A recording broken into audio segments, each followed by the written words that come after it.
السلام علیکم ورحمۃ اللہ وبرکاتہ۔ الحمد للہ نحمده ونستعینه ونستغفره ونؤمن به ونتوکل علیہ ونعوذ باللہ من شرور انفسنا ومن سیئات اعمالنا من يهده الله فلا مضل له ومن يضلل فلا هادي له ونشهد أن لا إله إلا الله وحده لا شريك له ونشهد أن محمدا عبده ورسوله أما بعد أرسله بالحق بشيرا ونذيرا وداعيا إلى الله بإذنه وسراجا منيرا فأعوذ بالله من الشيطان الرجيم بسم الله الرحمن الرحيم يا أيها الذين آمنوا ادخلوا في السلم كافة ولا تتبعوا خطوات الشيطان إنه لكم عدو مبين وقال في موضع آخر سبحانه وتعالى وَلَنَبْلُوَنَّكُمْ بِشَيْءٍ مِّنَ الْخَوْفِ وَالْجُوعِ وَنَقْصٍ مِّنَ الْأَمْوَالِ وَالْأَنفُسِ وَالثَّمَرَاتِ وَبَشِّرِ الصَّابِرِينَ الَّذِينَ إِذَا أَصَابَتْهُم مُّصِيبَةٌ قَالُوا إِنَّا لِلَّهِ وَإِنَّا إِلَيْهِ راجعون وقال النبي صلى الله عليه وسلم من شذ شذ في النار او كما قال عليه الصلاة والسلام۔ برادران اسلام، بزرگان محترم، امت کے غیور نوجوانوں، تمام تر حمد و ثنا اور خوبیاں اس خالق و مالک کے لیے جس نے ہم سب کو ایمان کی عظیم ترین نعمت عطا فرمائی، اور لاکھوں درود و سلام ہو امام الانبیاء خاتم الرسل جناب محمد الرسول اللہ صلی اللہ علیہ وسلم پر، جن کی محنت اور کاوشوں کے صدقے میں آج ہم سب مومن اور مسلمان ہیں۔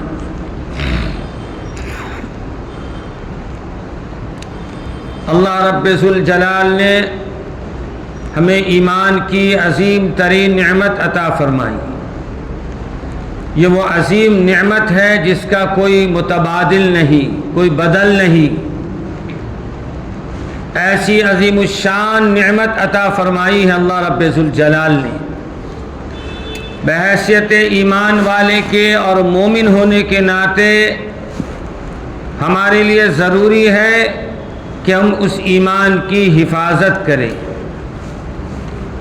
اور اس ایمان کے تقاضے پر اپنی زندگی گزاریں۔ اللہ رب ذوالجلال نے قرآن مجید میں جگہ جگہ ہماری رہنمائی فرمائی ہے، اور ہمارے لیے اللہ تعالیٰ نے بہترین احکامات جاری کیے ہیں۔ ان احکامات کے مطابق اگر ہماری زندگی ہوگی تو انشاءاللہ ہم 100% کامیاب ہوں گے، اور اگر ہماری زندگی اللہ کے احکامات کے مطابق نہیں ہوگی تو پھر ہم ناکام ہو جائیں گے۔ زندگی میں حالات تو آئے ہیں اور آئیں گے۔ اللہ رب العزت نے سورۃ البقرہ کی اس آیت میں اسی لیے فرما دیا گیا ہے کہ ایمان والا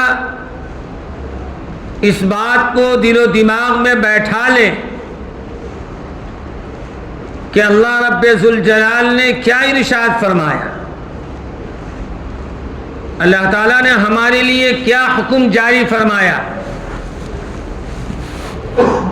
چنانچہ اللہ رب ذوالجلال نے قرآن مجید میں فرمایا وَلَنَبْلُوَنَّكُمْ بِشَيْءٍ کہ دنیا میں ہم تم کو بھیجا، سیدنا حضرت آدم علیہ نبینا علیہ الصلاۃ والسلام کو کا جب پتلا بنایا گیا، اور پتلا بنانے کے بعد جب اللہ نے اس میں جان اور روح ڈال دیا تو فسجدوا، اللہ نے فرشتوں کو سے کہا کہ سجدہ کرو، تو سب نے ایک ہی وقت میں سب نے سجدہ کیا الا ابلیس، اور ابلیس نے سجدہ کرنے سے انکار کر دیا۔ ابا واستکبر وکان من الکافرین، تکبر کیا، سجدہ کیوں نہیں کیا؟ تکبر کیا۔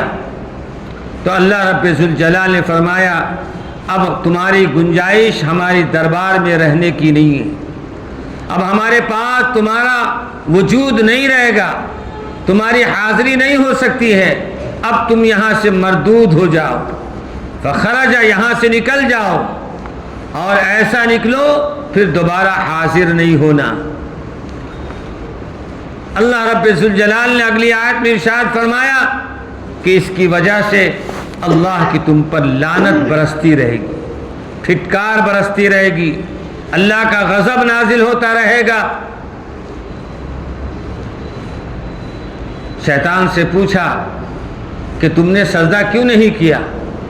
تو شیطان نے کہا خلقتہ من نار، مجھ کو آپ نے پیدا کیا ہے آگ سے، وخلقتہ، اور اس کو آدم علیہ السلام کو آپ نے مٹی سے بنایا ہے، مجھ کو آپ نے آگ سے بنایا اور اس کو آپ نے مٹی سے بنایا، اور آگ کا درجہ مٹی سے بڑھا ہوا ہے۔ یہ اپنا شیطان ابلیس قیاس لگا رہا ہے۔ کیا قیاس لگا رہا ہے؟ کہ آگ کا کام ہے بلندی کی طرف جانا، آگ بلندی کی طرف جاتی ہے اور مٹی نیچے کی طرف جاتی ہے۔ مٹی کا ڈلا اگر اوپر آپ پھینکیں گے تو واپس نیچے ہی آئے گا۔ یہ شیطان نے اپنا دل و دماغ لگایا، اپنا قیاس کیا، لیکن اس کا یہ قیاس باطل تھا، صحیح نہیں تھا۔ خلقتہ من نار وخلقتہ من طین، یہ شیطان نے اپنا قیاس کیا اور اس کے بعد اس کی بنیاد پر ہمیشہ ہمیش کے لیے اللہ کی دربار سے اسے مردود قرار دیا گیا۔ تو شیطان نے کہا کہ آپ ہم کو تھوڑا چانس دیجئے، موقع دیجئے، ایک چانس دیجئے، ہم کو مہلت دیجئے۔ تو اللہ نے کہا جاؤ، تم کو مہلت ہے، تم کو مہلت ہے۔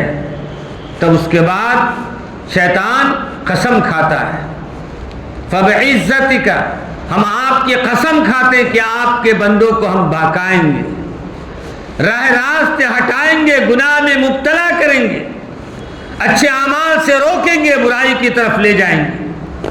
قسم کھا رہا ہے شیطان۔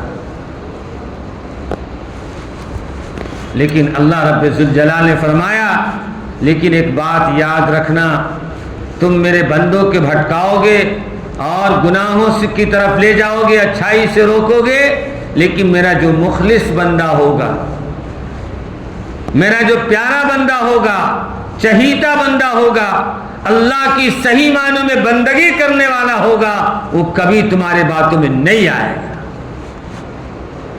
بس اس ضابطے کو ہم دل و دماغ میں رکھ لیجیے۔ اسی لیے کہا جاتا ہے کہ ہمارا قدم اگر گناہ کی طرف جا رہا ہے، برائی کی طرف جا رہا ہے، ظلم کی طرف جا رہا ہے، بے انصافی کی طرف جا رہا ہے، تو ہمیں سوچنا چاہیے کہ اس کے پیچھے شیطان کا ہاتھ ہے۔ کس کا ہاتھ ہے؟ اس کے پیچھے شیطان کا ہاتھ ہے۔ اور اگر ہمارا قدم اچھائی کی طرف جا رہا ہے، نیکی اور بھلائی اور خیر کی طرف جا رہا ہے، تو ہمیں سوچنا چاہیے کہ اس کے پیچھے رحمان کا ہاتھ ہے۔ رحمان نے ہمارے ساتھ بھلائی چاہا، اچھائی چاہا، ہمارے لیے خیر کا فیصلہ کیا، اسی لیے ہم اچھائی کی طرف جا رہے ہیں، خیر کی طرف جا رہے ہیں، بھلائی کی طرف جا رہے ہیں۔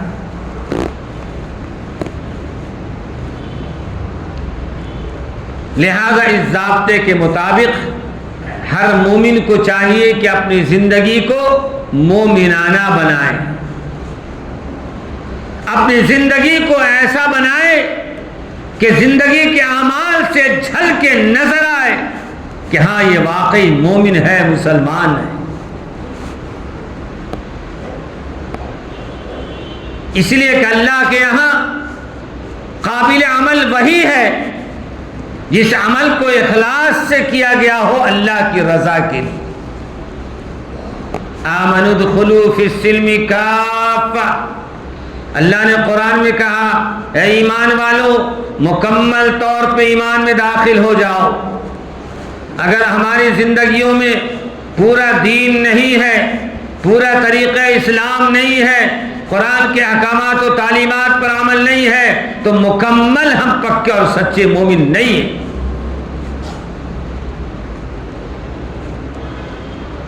اب یہ کہنا کہ دنیا میں ہمارے ساتھ حالات ہے، نماز کا موقع نہیں ملتا ہے، اچھے کاموں کا موقع نہیں ملتا، یہ کوئی عذر نہیں ہے۔ ما قبل کی پہلے بھی بتایا گیا آپ کو کہ پہلی امتوں کی حالت یہ تھی کہ عبادت گاہ میں جا کر ہی عبادت کرنا تھا، نماز پڑھنا تھا، جو بھی عبادت تھی۔ امت محمدی صلی اللہ علیہ وسلم نے اللہ نے اتنا بڑا احسان کیا، اتنا بڑا احسان کیا کہ فرمایا اے نبی پاک صلی اللہ علیہ وسلم آپ کی امت پر پوری روئے زمین کو ہم نے سجدگاہ بنا دیا، پوری سرزمین کو سجدگاہ بنا دیا۔ جہاں بھی سجدہ ادا کرو گے، اگر نماز کی شرطیں اور سجدے کی شرطیں پائی جا رہی ہے کہ وہ پاک زمین پر جہاں بھی سجدہ کرو گے تمہارا سجدہ ادا ہو جائے۔ اب یہ عذر بہانہ نہیں چلے گا کہ نماز کے لیے، سجدے کے لیے ہم کو وقت نہیں ملتا ہے۔ وقت نکالنا ہے، عبادت کے لیے وقت نکالنا ہے۔ کیوں؟ اس لیے کہ اپنے وجود کو دیکھیے، اپنی ذات پر غور کیجئے، دنیا میں ہمیں اللہ نے کیوں بھیجا ہے، ہم دنیا میں آئے کیوں ہیں، دنیا میں آنے کا مقصد کیا ہے؟ وَمَا خَلَقْتُ الْجِنَّ وَالْإِنسَ إِلَّا لِيَعْبُدُونَ، کہ جنات اور انسان کو ہم نے عبادت، اپنی عبادت اور اپنی بندگی کے لیے پیدا کیا۔ اگر ہماری زندگیوں میں اللہ کی بندگی نہیں ہے، اللہ کی عبادت نہیں ہے، اللہ کی اطاعت نہیں ہے، تو پھر ہمارا آنا بیکار ہے دنیا، ہم تو جانور کی طرح ہو گئے۔ جو انسان اپنے مقصد میں کامیاب نہیں ہے، وہ انسان کامیاب اسے نہیں کہہ سکتے۔ کامیاب تو وہ ہوگا جو اپنے مقصد میں کام ہوگا۔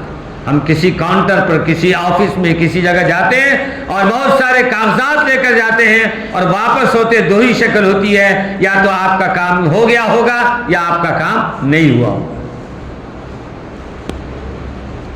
جب آپ کا کام ہو گیا ہے اور کوئی پوچھے گا تو الحمدللہ خوشی سے آپ اس کا اظہار کریں گے میرا کام ہو گیا، اور آپ نے وقت لگایا، پیسہ لگایا، محنت کیا اور کام نہیں ہوا، اور شام میں واپس آئے لوگ پوچھیں کام ہوا کہ نہیں ہوا، تو آپ کا افسوس سے چہرہ آپ کا جھک جائے گا۔ میرے دوست بزرگوں، یہی حال ہمارا ہے۔ دنیا میں ہمارے آنے کا مقصد ہی یہی ہے کہ ہم اللہ کی بندگی کریں، اللہ کی اطاعت کریں، اللہ کی ذات و صفات میں کسی غیر کی شرکت نہ کریں۔ یہ عقیدہ، یہ ایمان رکھیں کہ سب کچھ کرنے والی ذات اللہ کی ہے۔ ہاں دنیا میں حالات ہیں، آئے ہیں، آئیں گے، کوئی یہ معاملہ ہمارے ساتھ تو نہیں ہے۔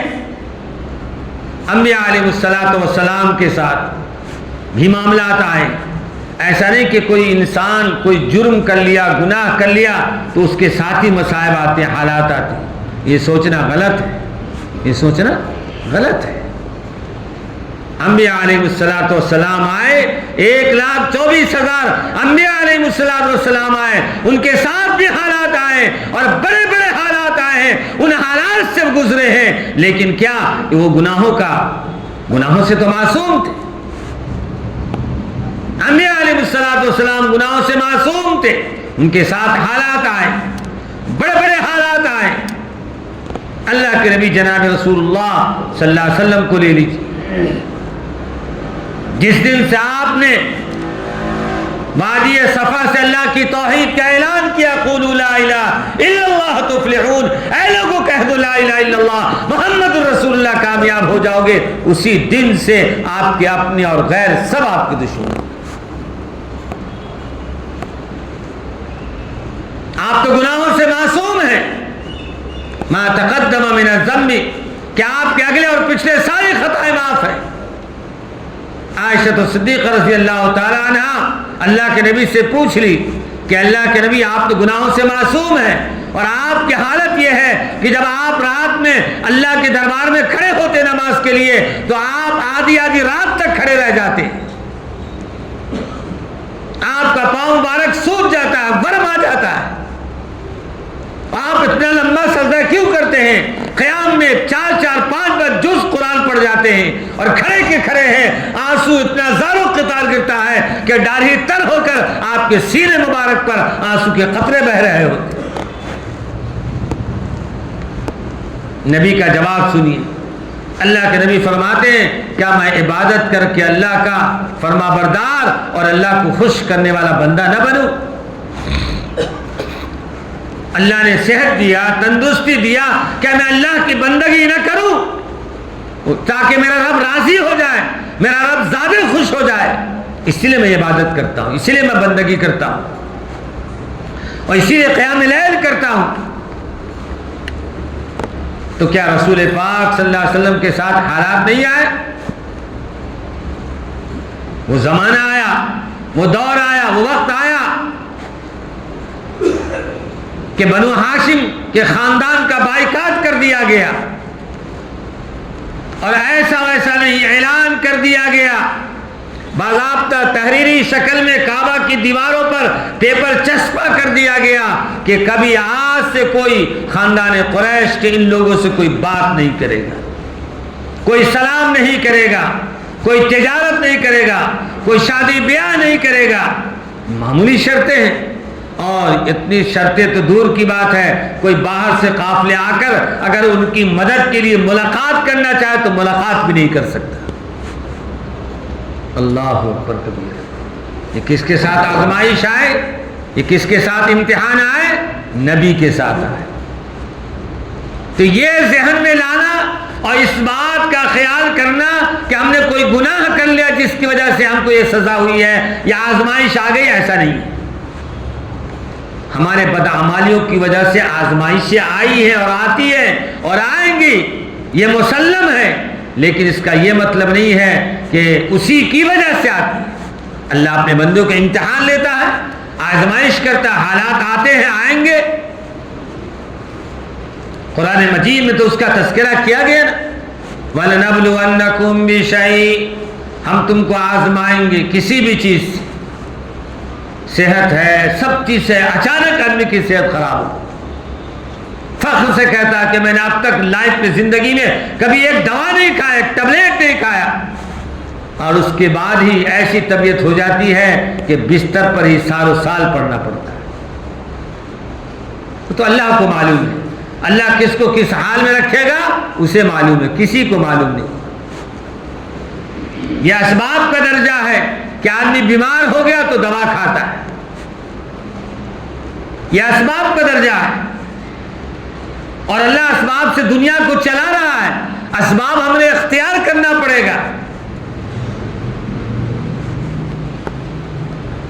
اس کے بعد اللہ رب ذوالجلال دوسرا جملہ فرما رہے ہیں، من الخوف، اور کبھی خوف سے تم آزمائیں گے۔ دیکھ رہے ہیں نا کیا خوف کا ماحول چھایا ہوا ہے، نہ جان محفوظ ہے نہ مال محفوظ ہے، خوف کا ماحول آ گیا۔ اسی لیے اللہ رب ذوالجلال فرما رہے ہیں ہم آزمائیں گے، امتحان میں مبتلا کریں گے، اور اسی لیے فرمایا گیا اللہ کے نبی صلی اللہ علیہ وسلم نے چند پیشن گوئی دی ہے۔ در منصور کی روایت میں تو 70 پر 2 ہے، اور ترمذی شریف جو صحیح ستہ کی معتبر ترین کتاب ہے اس حدیث میں 14 علامتیں بتائی گئی ہیں جو قیامت سے پہلے پیشن گوئی اللہ کے نبی صلی اللہ علیہ وسلم، اور آپ نے فرمایا کہ ان حالات سے تم کو گزرنا پڑے گا، اللہ کے نبی صلی اللہ علیہ وسلم نے ارشاد فرمایا کہ قیامت کی علامات میں سے یہ ہے، میں اس بات کی پیشن گوئی دے رہا ہوں کہ قیامت سے پہلے پہلے لوگ نماز سے دور ہو جائیں گے، نماز سے دور ہو جائیں گے۔ ایمان کے ساتھ دل پر ہاتھ رکھ کر سوچئے کہ کتنے پرسنٹ لوگ نماز پڑھتے ہیں؟ جی کتنے پرسنٹ؟ 100 میں کتنا پرسنٹ پڑھ رہے ہیں؟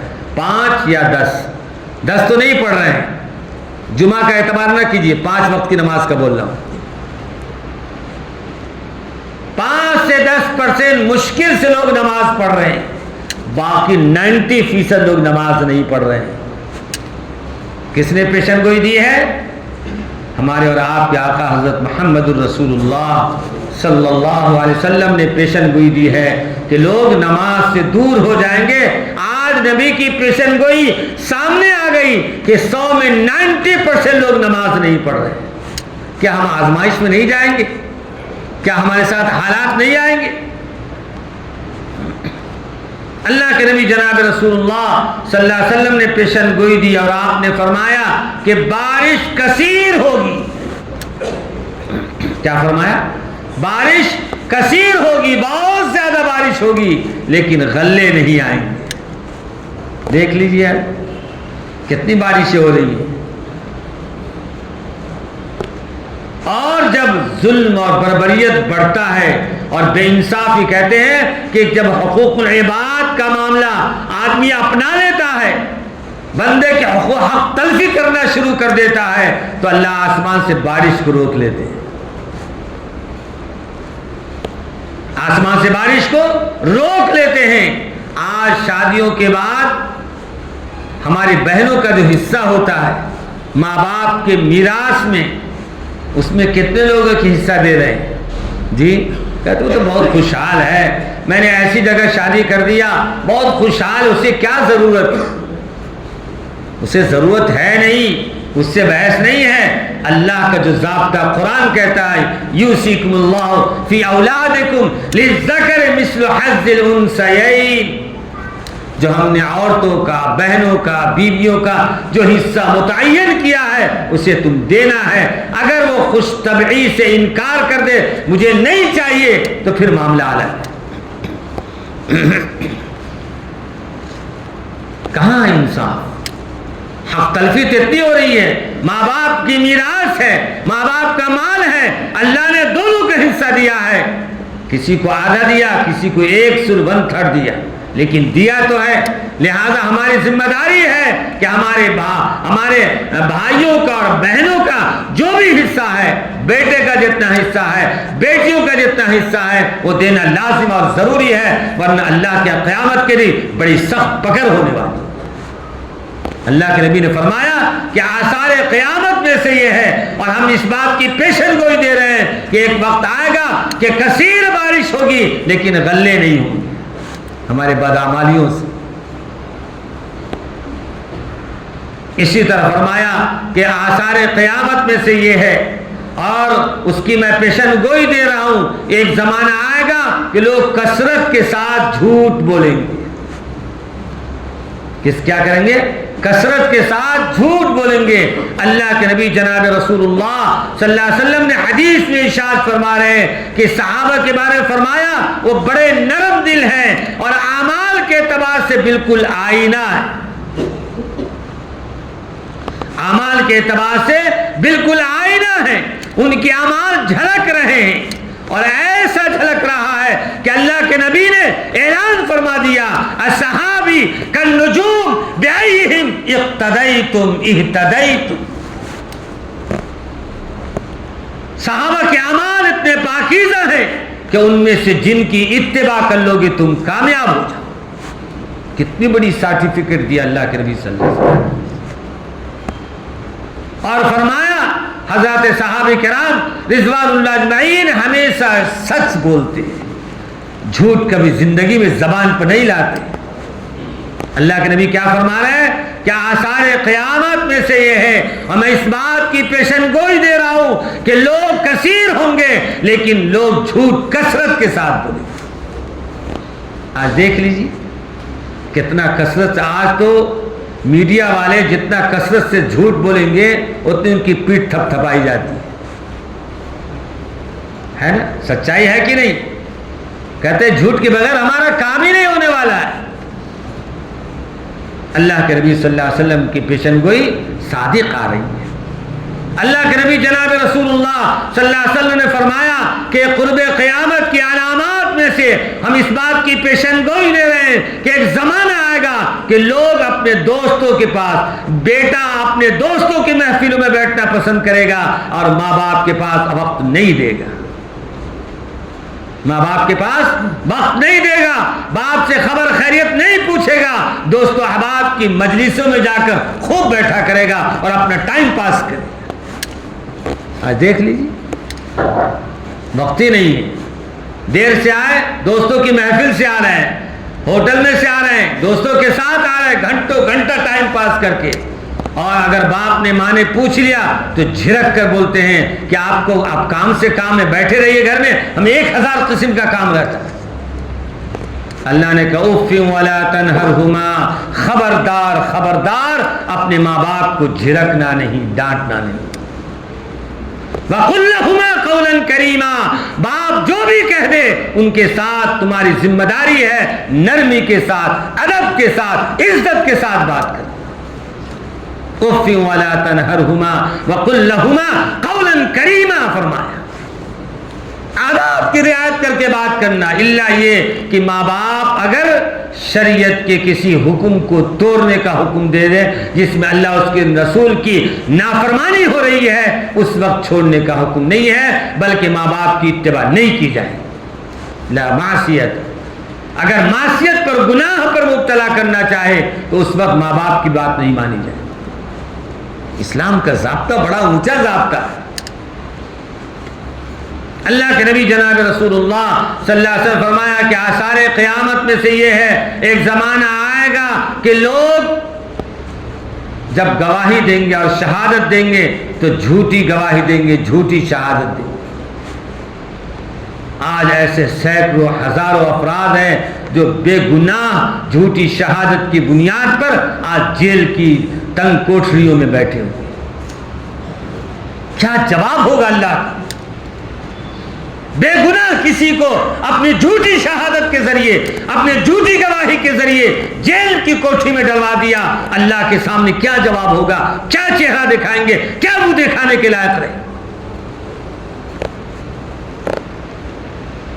اللہ کے نبی صلی اللہ علیہ وسلم نے یہ ساری پیشن گوئیاں دی ہے۔ عقلمند انسان اور عقلمند مسلمان وہ ہے جو ان چیزوں پر غور کرے کہ میرے اور آپ کے آقا صلی اللہ علیہ وسلم نے یہ پیشن گوئی دی ہے، ہمیں یہ بتایا ہے ان چیزوں سے ہمیں بچنا ہے، اپنے آپ کو بچانا ہے۔ اپنے آپ کو بچانے کا مطلب یہ ہے کہ جہنم کی آگ سے بچانا ہے۔ اگر احتیاط نہیں کریں گے، بولنے میں اگر جھوٹی شہادت دیں گے، جھوٹ بولیں گے، ماں باپ کی اطاعت نہیں کریں گے، اللہ اس کے رسول کی اطاعت نہیں کریں گے، تو پھر یاد رکھیے جہنم کے عذاب سے کوئی نہیں بچا سکتا۔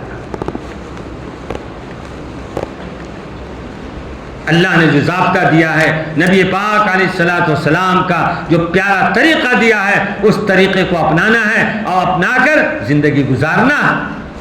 کتنے دن کی زندگی؟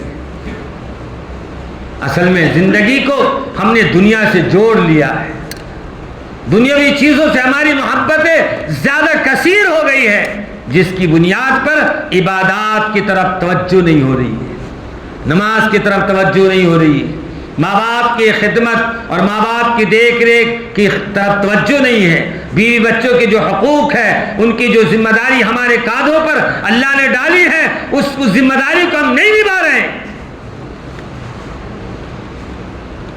اسی لیے کہا گیا کہ زمانہ ایسے بدلتے جا رہا ہے اور ایسے حالات آتے جا رہے ہیں، ان حالات میں علماء نے لکھا ہے ماں باپ کی ذمہ داری ہے اپنی زندگی میں، اپنی حیات میں، اپنی جو میراث ہے، آپ کا جو مال ہے، وہ بچوں کو، بیٹا اور بیٹی سب کو تقسیم کر دو اور ان کا نام زد کر دو کہ میرا یہ مال ہے، اس مال میں میرا بیٹا بھی شریک ہے، میری بیوی بھی شریک ہے، میری بیٹیاں بھی شریک ہے۔